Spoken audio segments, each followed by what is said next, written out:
নমস্কার বন্ধুরা, আমার চ্যানেলে আরও একটি ব্লগে তোমাদের সকলকে স্বাগত জানাই। প্রত্যেক দিনের মতো আজকেও গরম জলের সাথে 1 চামচ মধু দিয়ে দিনটা আমার শুরু হয়।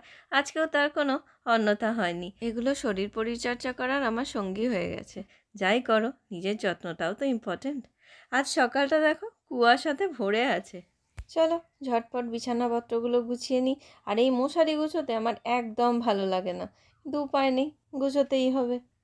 আর শীতকাল মানেই তো লেপ কম্বল বেরোবে, আর লেপ কম্বল মুড়ি দিয়ে আয়েশ করাটা তো খুব মজার। কিন্তু লেপ কম্বল গুছোতে গুছোতেই মনে হয় অর্ধেকটা ব্যায়াম হয়ে গেল। যাক, কথা বলতে বলতে বিছানার বাসির চাদর তুলে ফ্রেশ চাদর পেতে তারপর বিছানা গুছিয়ে পরিপাটি করা হয়ে গেল। 100তে 100, কী বলো? আমার ওয়েট লস জার্নিতে ব্রেকফাস্টে আমি নিয়ে নিয়েছি একটা রুটি, আর তার সাথে বিনস, কড়াইশুঁটি, ফুলকপি, গাজর আর পেঁয়াজ পাতা, গোলমরিচ দিয়ে একটা সবজি বানিয়ে নিয়েছি।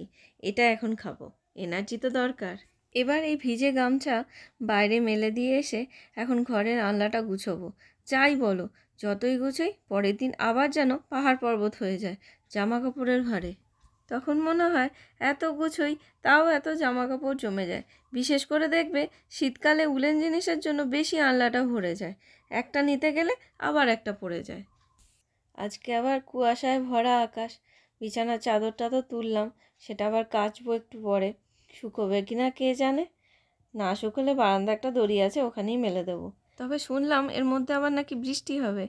যাক, জামা কাপড়গুলো আমার গোছানো হয়ে গেল। চলো এখন ধোপানি হয়ে জামা কাপড়গুলো কেচে ফেলি। যদিও আমি কাচবো না, মেশিন কাচবে। এখন বাজে দুপুর 1টা। আমিও স্নান করে দুপুরে খাবার নিয়ে বসে পড়েছি। আর এটা আমি কোয়াশের তরকারি করেছি শিম আর 5 ফোড়ন দিয়ে। সাথে নিয়েছি 1 কাপ ভাত, স্যালাড আর টক দই। তরকারিতে আমি একটাও আলু দিইনি। ওয়েট লস করতে চাইলে আলু একদম না খাওয়াটাই ভালো। এখন বিকেল 5টা মতো বাজে।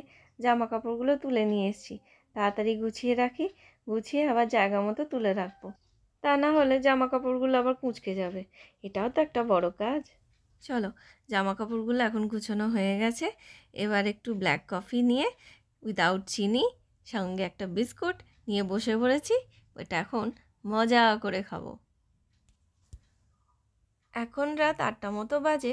আজ আর ওটস খেতে ইচ্ছা করছে না, তাই ভাবছি একটু সবজির স্যুপ খাবো। তাই বিনস, গাজর, কড়াইশুঁটি দিয়ে স্যুপ বানিয়ে নিচ্ছি। কড়াইতে তেল না দিয়ে সবজিগুলো ভালো করে নেড়ে নিলাম। এবারতে জল দিয়ে দিলাম আর পরিমাণ মতো নুন দিয়ে ফুটতে দিচ্ছি। এবার কর্নফ্লাওয়ারের গোলাটা ঢেলে নিলেই আমাদের স্যুপ রেডি। ব্যাস, এবার একটু গোলমরিচের গুঁড়ো দিয়ে দেবো, তাহলেই হয়ে যাবে। একটু ফুটে গেলেই নামিয়ে নেব। আমি তো রাতে ভাত বা রুটি কোনোটাই খাই না, বেশিরভাগ ওটস খাই। তবে আজকে একটু স্যুপ খেতে ইচ্ছা করলো। দেখো স্যুপটা ভালো হয়েছে কিন্তু। এখন এটা বিছানায় বসে আরাম করে ধীরে ধীরে খাবো। তোমরা চাইলে এতে রসুন বাটা, তারপর একটু বাটার অ্যাড করতে পারো। আমি এগুলোর মধ্যে কোনোটাই অ্যাড করিনি, আর শুধু গোলমরিচের ফ্লেভারেতেই স্যুপটা বানালাম। আমার এটা খুব ভালো লাগে, সেই জন্য তৈরি করলাম। যাই হোক, আজকের ব্লগটা এই পর্যন্তই। দেখা হচ্ছে পরের ব্লগে। আর আমার ব্লগগুলো ভালো লাগলে লাইক করো, শেয়ার করো এবং আমার চ্যানেলটাকে সাবস্ক্রাইব করো।